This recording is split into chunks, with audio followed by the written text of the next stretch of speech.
Focus sur un examen que vous serez peut-être tous amenés à subir un jour. Savez-vous ce qu'est le fond d'œil, pardon.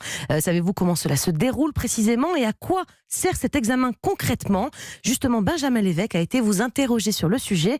On écoute tout de suite son micro-trottoir. Un truc de recette de cuisine, comme un fond de poireau, on peut faire ça. Et un fond d'œil, c'est à peu près la même couleur quand on a les yeux verts. Non, je sais pas du tout. Un fond d'œil, c'est, je sais pas, l'iris, non, je sais pas. C'est en gros pour dilater la pupille. C'est pour voir, je pense aussi, s'il y a de la tension dans l'œil. Alors moi, je vois ça quand on fait un fond d'œil, genre quand je vais chez l'ophtalmo et que on met une petite pipette jaune bien sympa, ou après t'as un bon dégueu qui te met dans l'œil.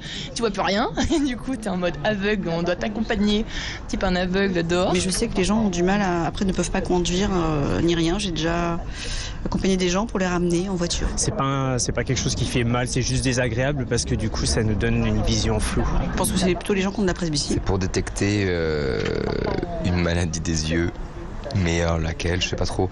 J'en ai aucune idée si c'est une histoire d'astigmatie, de myopie ou autre, je ne sais pas.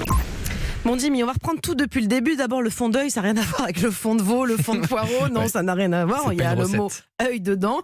En quoi ça consiste cet examen qui permet de visualiser quoi finalement dans l'œil? C'est un examen qui est vraiment simple et indolore. C'est avec un petit appareil, un dispositif optique. On peut observer de manière très fine le pôle postérieur de la rétine avec ses vaisseaux sanguins.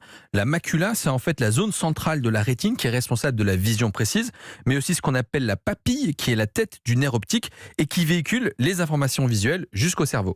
Alors, quand on y est, ça se passe comment cet examen? Moi, j'en ai déjà passé, mais c'est pas forcément le cas de tout le monde encore. Je crois qu'il y a d'abord une petite préparation. Enfin, moi, on m'avait mis des gouttes dans les yeux. Je sais pas si. Oui, alors plutôt, ça se fait souvent avec cette petite goutte dans les yeux qui permet de dilater et d'avoir justement cette pupille qui est plus large et du coup de voir un peu mieux les détails des vaisseaux. Mais c'est pas systématique. D'autant plus qu'avec les nouveaux appareils, eh bien parfois on peut voir la partie centrale du fond d'œil, enfin de la rétine, sans avoir recours à la dilatation, mais souvent quand même pour mieux voir, on vous met ces petites gouttes qui fait que la conduite est un peu difficile au retour.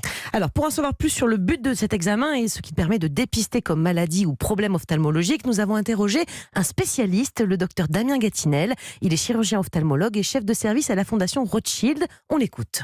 On pourra par exemple dépister ou suivre un glaucome en regardant l'état du nerf optique.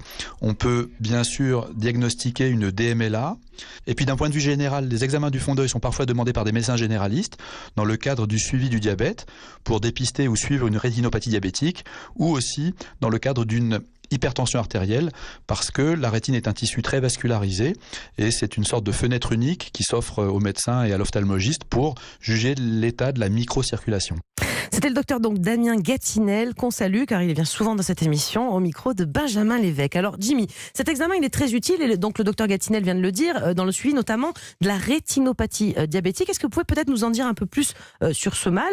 Est-ce que c'est très fréquent chez les personnes qui souffrent de diabète? Alors, la rétinopathie diabétique, ce sont des lésions de la rétine, encore une fois. C'est une grave complication du diabète qui touche 50% des diabétiques de type 2 à des degrés évidemment variables de sévérité selon la Fédération française de diabétologie. Et ce qu'il faut savoir, c'est que le diabète est responsable de 12% de l'ensemble de cas de cécité dans les pays occidentaux. Donc c'est vous dire que c'est un problème qui est plutôt fréquent et très préoccupant, d'autant plus que cette rétinopathie, chez les patients diabétiques, n'est pas forcément douloureuse. Vous n'avez pas de symptômes. Le diabète, c'est un tueur silencieux, comme l'hypertension artérielle. Et à partir du moment où vous commencez à avoir... cette rétine qui est atteinte, il n'y a pas forcément tout de suite une baisse oculaire. Et au bout d'un moment, vous pouvez avoir les lettres déformées, des difficultés lorsqu'on passe de la lumière à l'obscurité, raison pour laquelle il est très important lorsque vous êtes diabétique d'avoir ce suivi régulier. Très régulier, c'est quoi? Tous les 6 mois, tous les ans ça peut... Alors, c'est au moins une fois, et puis après l'ophtalmologue vous dit en fonction des symptômes que vous avez, si on se revoit dans 1 an, dans 3 ans ou dans 5 ans, mais bref, il faut se faire suivre et ne pas attendre d'avoir ces symptômes. C'est vraiment dans le cadre classique, même chose pour les complications cardiaques, donc on dit oculaires,